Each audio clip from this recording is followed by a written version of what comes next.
Assalamualaikum warahmatullahi wabarakatuh.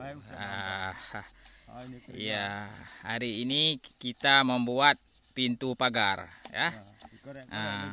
Ini made in Bapak Ibrahim. Jadi ya kita gunakan fasilitas yang sudah ada di dalam kebun, yaitu pohon pinang.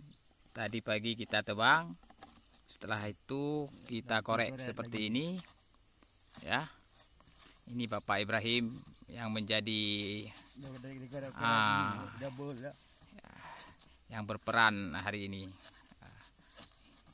Jadi setelah kita korek seperti ini, nanti kita masukkan setelah kita tanam, kita masukkan buluh ya.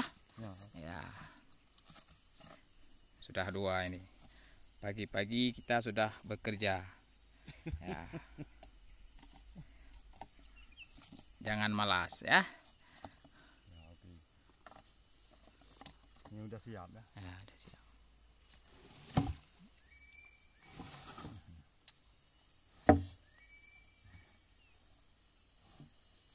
Ya, kan sudah.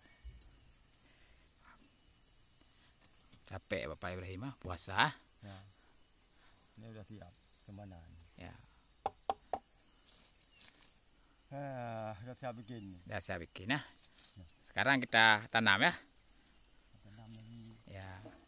Oh, untuk selanjutnya kita haluskan ini buluh ya.